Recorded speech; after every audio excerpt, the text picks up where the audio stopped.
설교의 제목을 회계 일반이라고 정했습니다. 경영학 회계 과목 같은 느낌이 드는 제목이죠. 회계에 대한 어떤 구체적인 적용보다는 전반적인 내용을 다루려고 이렇게 정해봤습니다. 그래서 오늘 회계에 대한 전반적인 내용을 조금씩 다루게 될 텐데 조금 어려울 수도 있고 잘 따라오셨으면 좋겠습니다. 지금부터 마음을 딱 집중하셔서 잘 따라오셨으면 좋겠습니다. 너무나 중요한 내용이니까요.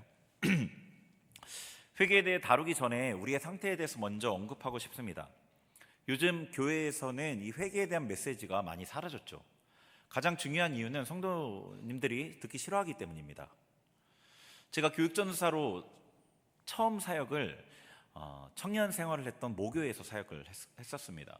근데 그때 회계에 대한, 그러니까 처음 전도사 사역을 했고 모교회니까 얼마나 설교를 잘했겠으며, 또 청년으로 현시가 부르던 이제 그 사람이 전도사가 됐으니까 그 메시지가 얼마나 들렸겠습니까? 근데 그 교회에서 회개 메시지를 전하면 성도님들이 그렇게 간절히 회개했었습니다.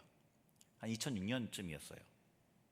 근데 사역을 하다가 어느 순간부터 회개를 말하면 회개가 아니라 불편한 반응을 느끼기 시작했던 것 같습니다.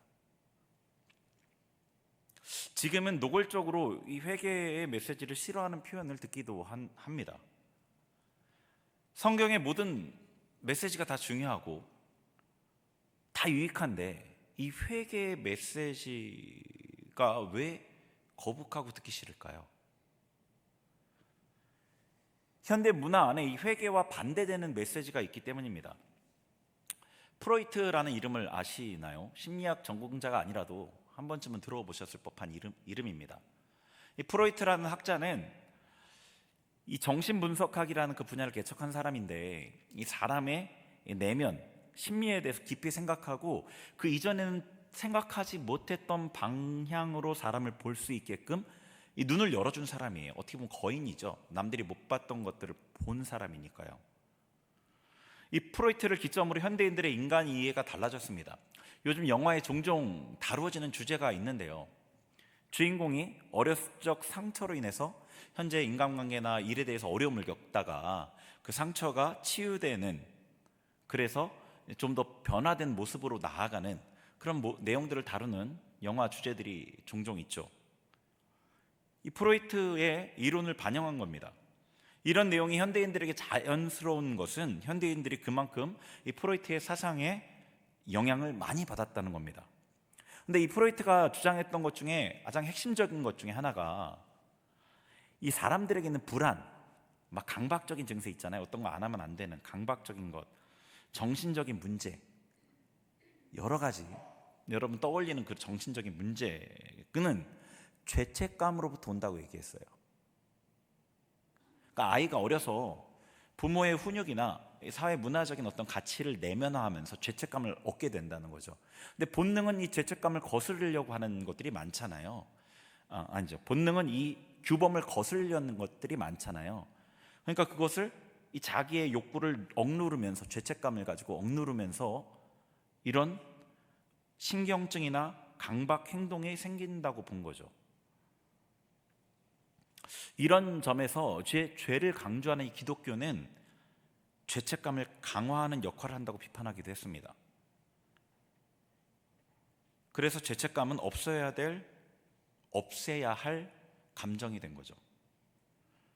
현대 문화를 통해서 이런 내용을 자연스럽게 내면화한 현대인들은 죄책감을 불러일으키는 것들은 다 나쁜 것이라고 생각하게 된 겁니다. 정신과에서는 죄라는 걸 전혀 말하지 않고 대신에 질병이라는 말로, 결핍이란 말로 바꿔서 얘기하죠. 그러니까 이 죄책감을 일으키는 회개에 대한 메시지는 그 자체로 사람들의 반감을 일으키게 된 겁니다. 설사 그리스도인들이라고 하더라고요. 그리스도인들이라도 말입니다. 물론 이 프로이트의 분석이 옳은 부분도 있지만 그럼에도 필요한 죄책감이 있죠. 필요한 죄책감이 있습니다. 죄를 지었으면 죄책감을 느껴야 합니다. 죄책감이 있어야 죄를 뉘우칠 수 있습니다. 죄를 짓고 잘못됐다는 그 느낌이 없으면 뉘우칠 수가 없죠.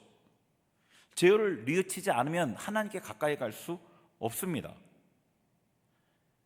물론 버림받을 그 두려움으로 인한 과도한 죄책감은 마귀가 주는 것이고요, 회개했음에도 계속해서 떠오르는 죄책감 또한 마귀가 주는 것입니다.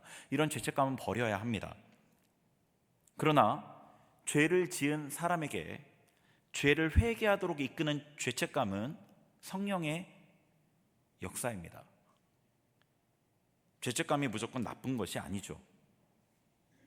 죄를 떠나게 하는 그 죄책감은 우리를 복의 자리로 이끄는 하나님의 손길인 겁니다.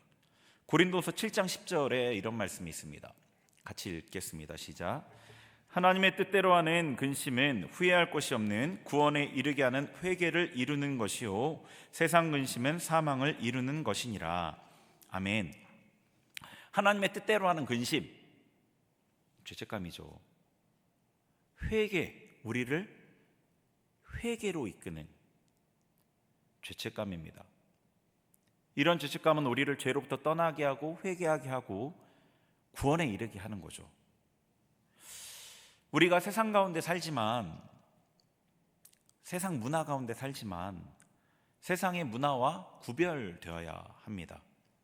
이 회개의 메시지를 불편해하는 마음은 분명 하나님이 주신 마음은, 하나님이 주신 생각은 아닌 거죠. 이제 회개에 대해서 본격적으로 얘기를 해보겠습니다. 회개라고 하면 어떤 느낌이 떠오르나요? 회개라고 하면 어떤 느낌이 떠오르세요? 아직도 불편한 마음이 드시는 분들이 있을 것 같습니다. 결론부터 말씀드리자면 이 회개는 정말 좋은 것입니다. 만약에 회개가 없었다면 상상하기도 싫습니다. 저는 회개를 아주 좋아합니다. 하나님께서 우리에게 주신 수많은 복이 있지만 회개야말로 제일 좋은 복이지 않을까 생각합니다. 얼마나 좋은 것이면 성경의 주요 인물들은 모두 다 이 회개를 외쳤습니다. 우리가 읽은 본문의 세례 요한은 3장 2절에 이렇게 돼 있죠. 회개하라, 천국이 가까이 왔느니라. 세례 요한의 사역의 첫 메시지였습니다. 예수님도 사역을 시작하자마자 처음으로 이 회개를 외치셨어요. 마태복음 4장 17절 같이 읽습니다. 시작. 이때부터 예수께서 비로소 전파하여 이르시되 회개하라, 천국이 가까이 왔느니라 하시더라. 아멘. 자, 이때가 어느 때냐? 예수님이 세례 받으시고, 세례 요한에게 세례를 받으시고 광야에서 시험을 받으시고 사역을 시작하는 이때, 사역의 시작의 첫 말씀을 회개하라. 그뿐 아니라 제자들을 전도 파송하셨을 때에도 같은 것을 명령하셨습니다. 마가복음 6장 12절 같이 읽습니다. 시작. 제자들이 나가서 회개하라 전파하고. 아멘. 회개가 우리에게 얼마나 중요하고 얼마나 좋은 것이면 우리를 너무나 사랑하시고 우리에게 가장 좋은 것을 주시길 원하시는 그 예수님께서 이렇게 강조하셨겠습니까? 회개가 중요하고 좋은 이유는 회개가 우리의 죄를 씻어주기 때문입니다. 로마서 8장의 말씀처럼 하나님과 우리 사이는 누구도 가릴 수가 없죠. 사망이나 생명이나 천사들이나 권세자들이나 현재일이나 장래일이나 능력이나 높음이나 기쁨이나 다른 어떤 피조물이라도 우리를 하나님의 사랑에서 끊을 수 없느니라. 그러나 단 하나, 죄는 우리를 하나님께로부터 멀어지게 합니다. 이사야서 59장 1절과 2절 함께 읽습니다. 시작. 여호와의 손이 짧아 구원하지 못하심도 아니요 귀가 둔하여 듣지 못하심도 아니라 오직 너희 죄악이 너희와 너희 하나님 사이를 갈라놓았고 너희 죄가 그의 얼굴을 가리어 너희에게서 듣지 않으시게 함이니라. 아멘. 오직 너희 죄악이 너희와 너희 하나님 사이를 갈라놓았고, 오직 다른 어떤 것도 불가능한데 죄가 가능하게 합니다. 죄는 그렇게 무서운 겁니다. 어떤 것도 우리를 하나님께로부터 끊을 수 없지만 죄는 우리를 하나님과 갈라놓습니다. 죄는 무서운 것입니다. 하나님께서 직접 창조하셨던 첫사람 아담도 죄를 지어 하나님께 버림받았습니다. 하나님의 독생자 예수님도 그 몸의 죄를 담당하시니 하나님께서 친히 징벌하시고 버리셨습니다. 죄는 정말 무서운 것입니다. 그런데 회개를 통해서 죄를 용서받고 씻음 받을 수 있습니다. 회개가 없다면 우리는 하나님께 결코 가까이 갈 수 없습니다. 회개가 없다면 우리는 예수님의 보혈로 구원을 받고 나서도 죄를 지어서 버림받았을 겁니다. 우리에게 회개가 있기에 우리는 아담보다 더 복받은 자입니다. 어떤 피조물보다 아름답고 영광스럽고 충만한 능력으로 창조된 루시퍼보다 우리는 더 복받은 자입니다. 여러분이 회개할 수 있음에 감사하시기를 바랍니다. 우리에게 주신 회개를 아주 자주 사용하시기를 바랍니다. 어떤 분들은 똑같은 죄를 짓고 반복해서 회개하는 것을 힘들어하기도 하죠. 하나님 앞에 면목이 없다고 하십니다. 그분에는 그런 분들에게 이 말씀을 들려드리고 싶습니다. 시편 86편 5절 같이 읽습니다. 시작. 주는 선하사 사죄하시기를 즐거워하시며 주께 부르짖는 자에게 인자함이 후하심이니이다. 아멘. 하나님께서는 용서하기를 즐거워하신다고 합니다. 즐거워하신다. 즐거운 게 뭐죠? 취미생활 같은 거잖아요. 누가 시키지 않아도 하는 거죠. 돈 내고도 하는 겁니다. 하나님께서는 용서하기를 즐거워하시는 분입니다. 하나님이 우리를 용서하심으로 즐거워하시니 그분이 우리를 자주 용서하시도록 우리가 자주 회개하면 됩니다. 회개를 반복하는 것에 대해서 또 다른 죄책감을 느끼실 필요가 없습니다. 죄를 멀리할 마음 없이 입술로만 하는 것이 아니라면 여러분 수백 번이라도 회개하는데 거리낌을 가질 필요가 없습니다. 하나님께서는 용서를 즐거워하시기 때문입니다. 이제 회개 종류를 구분해 보도록 하겠습니다. 성경에서 말하는 회개와 우리가 사용하는 이 회개라는 단어의 용례가 조금 다릅니다. 그래서 혼동이 생기는 경우가 있습니다. 우리가 흔히 회개라고 말하는 것을 성경은 자백이라고 구분해서 표현합니다. 회개하면 제일 많이 떠올리는 그 구절 있죠. 요한일서 1장 9절입니다. 한번 같이 읽어보죠. 시작. 만일 우리가 우리 죄를 자백하면 그는 미쁘시고 의로우사 우리 죄를 사하시며 우리를 모든 불의에서 깨끗하게 하실 것이요. 아멘. 자, 요한일서에서는 회개라는 단어를 쓰지 않고 자백이라는 단어를 씁니다. 우리가 자백하면 우리 죄를 사하시고 모든 불의에서 깨끗하게 하신다는 거죠. 이 자백은 영어 성경에서는 confess로 번역을 했습니다. 헬라어로는 호몰로게오입니다. 고백하다, 인정하다 이런 뜻입니다. 그러니까 요한일서 1장 9절의 의미는 우리가 하나님 앞에서 죄를 인정하고 고백하고 자백하면 하나님께서 우리 죄를 용서하시고 우리의 그 불의, 죄를 지음으로 의로운 우리가 불의해진 그 불의에서 우리를 깨끗하게 해주신다는 거죠. 회개는 본문에 읽었죠. 2절에 회개하라. 그 회개는 영어 성경에서는 리펜트로 번역했습니다. 헬라어로는 메타노게오, 메타노이아 이런 단어를 쓰는데요. 마음을 돌이키다, 마음을 고쳐 먹는다는 뜻입니다. 그러니까 회개는 자백보다 좀 더 깊은 겁니다. 중심과 관련되어 있는 거예요. 우리는 보통 하나님 앞에서 자백하죠. 내가 했던 죄된 행동, 내가 품었던 죄된 생각, 그 감정들, 욕심들 이런 것들을 하나님 앞에서 후회하며 자백합니다. 그러나 마음을 돌이키지 못한 채로 고백할 때가 많습니다.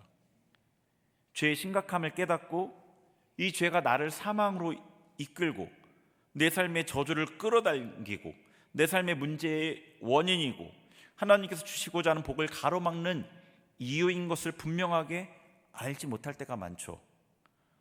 반성도 하고 그런 행동을 하지 않겠다고 다짐도 하지만 중심을 돌이키지 않았기에 비슷한 상황에 맞닥뜨리면 비슷한 행동을 하게 됩니다. 그러나 우리가 죄를 뉘우치고 자백만 해도 하나님께서는 용서해 주시는 거죠. 회개는 단어 뜻 그대로 마음을 고쳐먹는 겁니다. 예를 들어서 어떤 깡패가 사람들을 때리고 갈취하고 나쁜 짓을 하다가 사랑하는 여인을 만나서 좋은 사람이 되겠다고 마음을 먹죠. 마음을 돌이킨 겁니다. 이제 조직에서 탈퇴합니다. 회유와 협박에도 그는 마음을 이미 돌이켰습니다. 손가락을 자르고라도 조직에서 나옵니다. 주변에서 건달들이 괴롭혀도 다시 주먹을 사용하지 않습니다. 이것이 마음을 돌이킨 겁니다. 마음을 고쳐먹는다는 의미입니다. 그래서 진정한 회개는 하나님께서 하게 해주신다라는 말이 나오는 거죠. 성령의 조명 아래에 이 죄가 얼마나 악한 것인지 깨닫고 죄를 끊어내기로 마음을 돌이키면 그 죄를 이겨내기 쉽죠. 그럼에도 회개의 주체는 나입니다. 나. 하나님의 은혜만이 우리를 죄에서 돌이킬 힘을 주시지만 그럼에도 마음을 돌이키는 것은 내가 하는 것입니다. 깡패를 감화시킨 것은 사랑하는 여인이지만 착한 사람이 되어야겠다고 결심한 것은 그의 결심인 것과 비슷합니다. 자백과 회개가 성경에서 나누어져 쓰이고 있습니다. 근데 세례 요한은 이 회개의 요청을 넘어서서 회개에 합당한 열매를 요청합니다. 마태복음 3장 8절 같이 읽겠습니다. 시작. 그러므로 회개에 합당한 열매를 맺고. 아멘. 열매라는 것은 눈에 보이는 거죠. 눈에 보이는 겁니다. 회개에 합당한 열매라는 것은 회개한 그 말과 일치되는 변화를 말하는 겁니다. 눈에 보이는 변화. 마음을 돌이키고 이제는 돌이킨 마음을 따라 행동해서 이전과는 다른 삶의 모습이 나타나고 습관이며 행동이 바뀌어 다른 사람으로 바뀌는 그 외적 변화를 말하는 거죠. 개인적으로는 어떻게 적용해야 할까요? 먼저 자백하기를 힘써야겠죠. 우리 교회는 이 저녁 참회하기 운동을 지금 하고 있습니다. 저녁 참회 시간에 자기 죄를 돌아보며 자백해야겠죠. 저는 이 자리에 나오신 여러분들은 좀 더 열심히 있고 교회에서 봉사도 많이 하시고 하나님 향한 열정이 우리 교회 전체 성도들 중에서는 더 많은 분들이지 않습니까? 그러니까 여러분은 저녁 참회를 넘어 좀 더 시시때때로 회개할 수 있으면 좋겠다 싶습니다. 저도 기도 시간뿐 아니라 하루에 수없이 회개합니다. 조금이라도 마음에 걸림이 되면 회개합니다. 주님, 회개합니다. 수없이 마음으로 기도합니다. 죄는 하나님의 임재를 사라지게 하기 때문입니다. 우리 안에 하나님이 계시지 않습니까? 그분의 임재를 사라지게 만듭니다. 그래서 어떤 나쁜 생각이 들면 바로 회개합니다. 부정적인 감정이 올라오면 바로 회개합니다. 짜증을 내고 나면 이건 좀 더 많이 간 거죠. 감정이 가라앉자마자 바로 회개합니다. 내가 특별한 죄를 짓지 않았어도 여러 이유 때문에 하나님의 임재가 희미해지면 회개합니다. 여기선 왜 회개해야 될까요? 내 존재가 죄이기 때문입니다. 그래서 죄의 영향을 받기가 쉽고 그래서 하나님의 임재에서 쉽게 멀어지기 때문입니다. 여러분, 다른 모든 것에 앞서서 회개하는데 전문가가 되셨으면 좋겠습니다.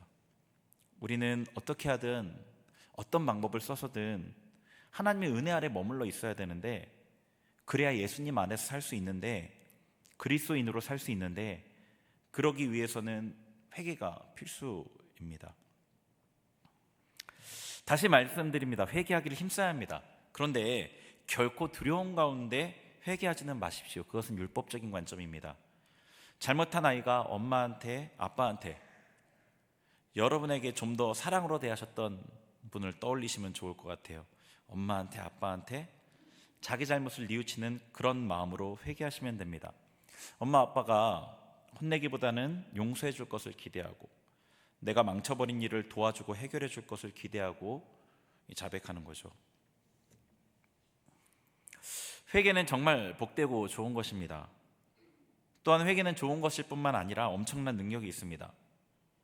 요즘에는 기도 사역을 많이 하진 않지만 가끔 요청에 의해서 기도 사역할 때가 있습니다. 근데 기도할 때 다 똑같지가 않습니다.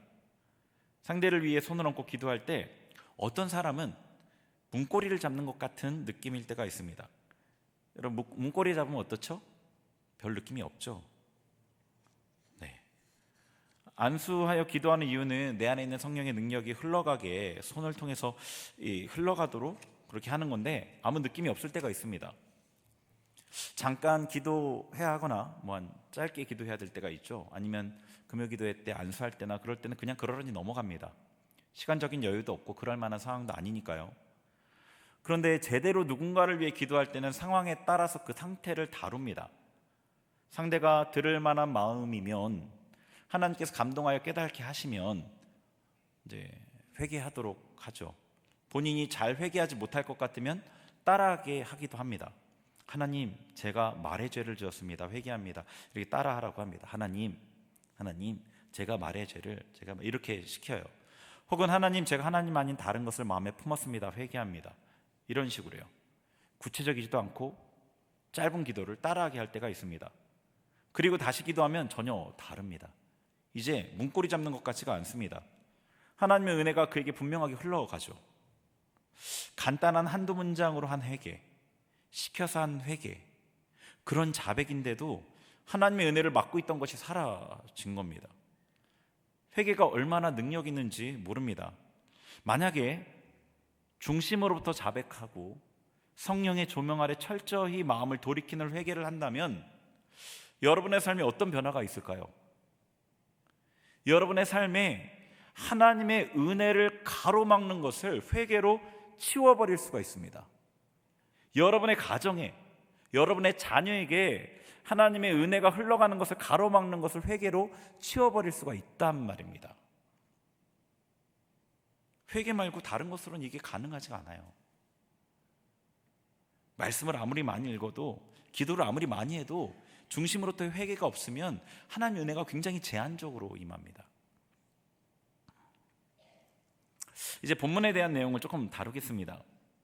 어찌 보면 이 본문의 메시지가 우리에게 회개를 촉구하는 가장 중요한 이유입니다. 마태복음 3장에서 말하는 회개는 자백이 아니라 이제 마음을 돌이키는 회개를 말하는 거죠. 세례 요한이 유대 광야에서 외치는 거죠. 회개하라, 천국이 가까이 왔느니라. 그러면서 이 성경에서는 세례 요한을 이사야 선지자가 예언한 그 사람이라고 설명합니다. 마태복음 3장 3절 같이 읽죠. 시작. 그는 선지자 이사야를 통하여 말씀하신 자라. 일러스되 광야에 외치는 자의 소리가 있어 이르되 너희는 주의 길을 준비하라. 그가 오실 길을 곧게 하라 하였느니라. 아멘. 이 마태복음에서 이걸 해설해 주는 거죠. 해설해 주는 건데, 세례 요한이 이사야 선지자가 예언한 그 사람이라는 겁니다. 세례 요한은 광야에 외치는 자의 소리인데, 그 소리는, 그가 하는 거는 주의 길을 준비하라라고 외치는 거고, 주님이 오실 길을 곧게 하라라고 외친다는 겁니다. 세례 요한이 뭐라고 외쳤죠? 근데 주의 길을 곧게 하라 이렇게 외친 게 아니죠. 주의 오실 길을 예배하라 외친 게 아니고, 세례 요한은 뭐라고 외쳤냐면 회개하라, 천국이 가까이 왔느니라 라고 외쳤습니다. 그러니까 이 말이 무슨 뜻이죠? 회개는 주님 오실 길을 준비하는 거고요, 주님 오실 길을 곧게 하는 거라는 뜻입니다.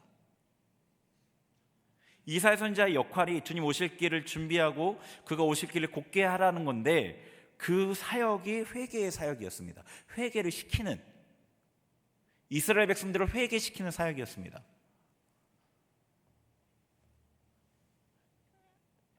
왕이 왔는데, 예수님이 왕이시잖아요. 왕이 왔는데 백성들이 왕에게 관심이 없습니다. 각자 나름대로 우상을 섬기고 있어요. 그러면은 우리 주님이 오셔서 심판을 하셔야 합니다.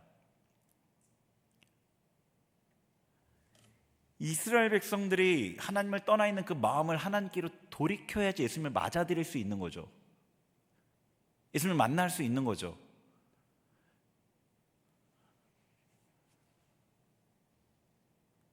그것이 주님 오실 길을 예비하는 것입니다. 회개는 주님을 맞이할 준비를 하는 것입니다. 여기서 예언의 이중성을 생각해 봐야 합니다. 예언의 이중성이라는 그 용어가 있는데요, 한 가지 예언이 두 개의 다른 시점에 성취되는 것을 말합니다. 성경에서 자주 나타나는 그 예언의 특징인데, 예를 들어서 시편 22편 여러분 아시죠? 하나님이 어찌하여 나를 버리셨나이까, 그 구절이 들어있는 그 시편이 시편 22편인데, 그 시편 22편은 다윗이 당한 고난을 묘사한 거예요. 다윗이 시를 썼죠. 근데 예수님의 고난을 예언한 시편이기도 합니다. 이중적인 거예요. 이런 예언이 성경에 많이 있죠. 이사야 선지자가 예언한 이 광야에 외치는 자의 소리는 예수님이 처음 이 땅에 오실 초림 때에 세례 요한을 통해 성취가 되었지만 예수님이 다시 오실 때에 다시 성취될 예언입니다. 그 증거가 이제 말라기서에 나오거든요. 말라기서 4장 5절 6절을 한번 읽어보죠. 시작. 보라, 여호와의 크고 두려운 날이 이르기 전에 내가 선지자 엘리야를 너희에게 보내리니 그가 아버지의 마음을 자녀에게로 돌이키게 하고 자녀들의 마음을 그들의 아버지에게로 돌이키게 하리라. 돌이키지 아니하면 두렵건대 내가 와서 저주로 그 땅을 칠까 하노라 하시니라. 아멘. 자, 여기 보면은 5절에 선지자 엘리야를 너에게 보내겠다. 예수님께서 세례 요한을 엘리야다라고 얘기하셨어요. 그 구절은 찾아보지 않겠습니다. 그리고 세례 요한이 와서 회개를 선포했습니다. 이스라엘 백성들을 회개시켰어요. 물로 세례를 주면서. 회개한 이스라엘 백성에게 하나님의 마음이 향하고 회개한 이스라엘 백성들의 마음은 하나님을 향합니다. 아버지의 마음이 자녀에게로, 자녀의 마음이 아버지에게로. 그 사역을 세례 요한이 한 겁니다. 그런데 이사야서 4장 말씀을 여러분이 이게 5장 5절 6절이 끝이거든요. 4장 말씀을 앞부분 찾아보면은 종말에 있을 일을 말씀하고 계십니다. 이 말라기 4장은 철저하게 종말에 있을 일을 얘기하고 있어요. 그러니까 이 말씀은 이렇게 다시 성취가 될 겁니다. 예수님이 재림하시기 전에 하나님께서 세례 요한과 같은 선지자 엘리야와 같은 일을 보내는 거죠. 세례 요한이 그랬던 것처럼 하나님 자녀들의 마음을 하나님 아버지께로 돌이키는 거죠. 세례 요한과 같은 이들이 사역을 통해서 회개한 백성에게 하나님의 마음이 긍휼로 간절해지는 거죠.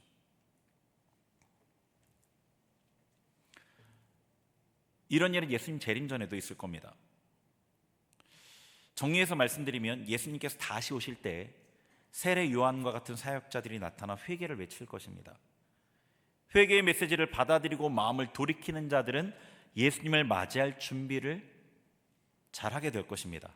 그러나 회개하지 않는 자들, 세상의 우상에 사로잡혀 있는 자들, 성공주의, 성장주의, 상대주의, 개인주의, 배금주의, 자본주의, 능력주의, 과학 만능주의, 인본주의와 같은 이 시대의 우상에 사로잡혀 있는 자들, 음행과 더러운 것과 호색과 우상 숭배와 술수와 원수를 맺는 것과 분쟁과 시기와 당짓는 것과 불리함과 이단과 투기와 술취함과 방탕함과 같은 죄에 묶여있는 자들은 예수님을 맞이하지 못할 수도 있습니다. 세상의 끝이 가까이 왔죠. 너무나 분명한 사실입니다. 예수님이 다시 오실 날이 가까운 이때에 우리는 무엇보다 회개하기에 힘써야 합니다. 자기 죄를 자백하고 하나님의 은혜를 구하며 내 마음이 어디로 향하고 있는지를 분별해야 합니다. 마음을 돌이키기를 힘쓰고 죄와 피 흘리기까지 싸우며 하나님의 긍휼로 회개하며 회개 열매를 맺어야 합니다. 다시 오실 예수님을 맞을 준비를 해야 하고 내 옆에 있는 가족, 성도가 예수님을 맞을 준비를 할 수 있도록 도와야 합니다. 회개하기를 힘쓰는 자들만이 마라나타 외칠 수가 있습니다.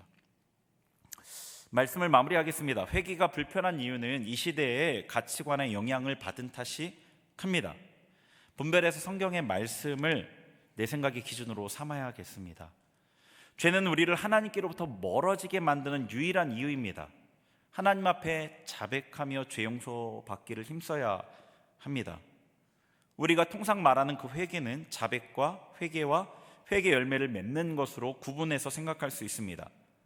자백을 넘어서서 마음을 돌이키는 회개로 회개하여 마음을 돌이켰다면 이제 그에 걸맞는 열매를 맺어야 합니다. 회개할 때는 하나님 아버지의 인자와 자비를 기억하고 용서를 기뻐하는 그분 앞에서 회개하시기 바랍니다. 결코 두려움으로 회개하지 마시기 바랍니다. 하나님은 여러분의 부모님이 어떠하셨던 여러분의 부모님과는 다르십니다. 무엇보다 예수님 오실 날이 가까운 이때 주님 맞을 준비를 해야 합니다. 주님을 맞을 준비는 다름 아닌 회개입니다. 우리의 마음이 향하고 있는 헛된 것들을 분별하고 오로지 하나님께만 우리 마음을 드리는, 하나님만 사랑하는 참된 하나님의 백성들이 되시기를 간절히 축원합니다. 같이 우리 찬양하면서 기도하겠습니다.